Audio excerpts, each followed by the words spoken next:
America first, fair trade, protecting U.S. jobs. It sounds like a winning strategy, but what if it backfires? What if, instead of boosting the economy, it triggers job losses, price hikes, and a trade war that spirals out of control? In 2025, former President Donald Trump has once again put tariffs at the center of his economic agenda. His reciprocal tariff policy is designed to level the playing field. If a country imposes tariffs on American goods, the U.S. hits back with equal force. But here's the real question. Do tariffs actually work?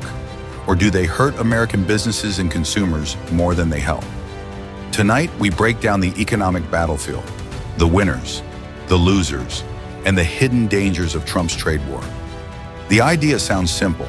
If China, the EU, or Mexico slaps a 20% tariff on American products, the U.S. will respond with an identical tariff. No more unfair advantages, no more free rides. But let's look deeper. Tariffs are taxes, and taxes don't just hurt foreign companies. They drive up prices at home. When American importers have to pay more, they pass that cost to consumers. And suddenly, that refrigerator, that car, that smartphone, it's 20% more expensive. Trump argues that tariffs will force companies to bring manufacturing back to the U.S. But will they? Companies don't move factories overnight.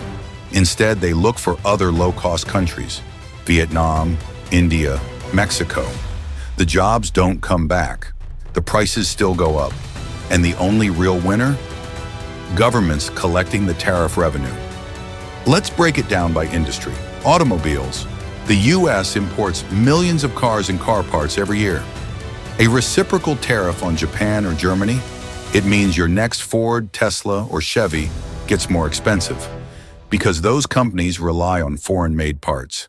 Agriculture. America's farmers have been through this before. When Trump imposed tariffs in 2018, China retaliated by cutting off U.S. soybean imports. The result? American farmers lost billions in exports, and the government had to step in with $28 billion in subsidies to keep them afloat.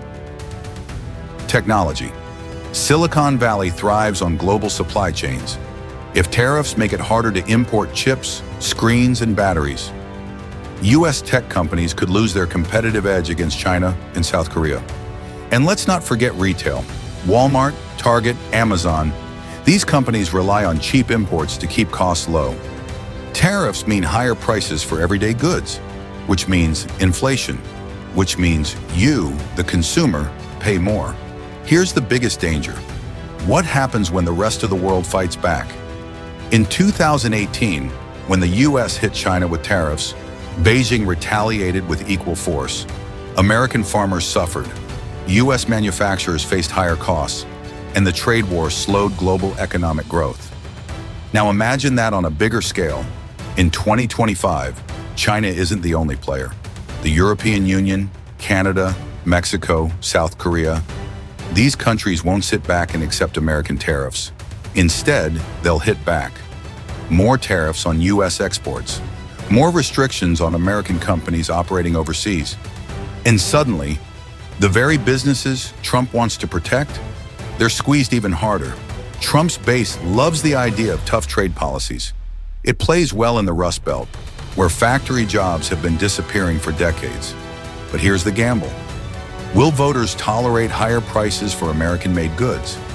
Will businesses absorb the costs, or will they start cutting jobs? Even within the Republican Party, not everyone agrees. Free market conservatives argue that tariffs distort the economy and hurt long-term growth. Meanwhile, industries that rely on imports, automobiles, retail, agriculture, are already sounding the alarm. And then there's Wall Street.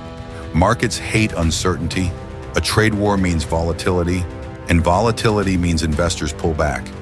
If the stock market crashes under the weight of tariff-driven inflation, will Trump's economic gamble still look like a winning bet? So if tariffs aren't the answer, what is? Some economists argue for stronger trade deals, ones that pressure China and other nations to lower their tariffs voluntarily. Others call for government incentives to bring manufacturing back without punitive measures.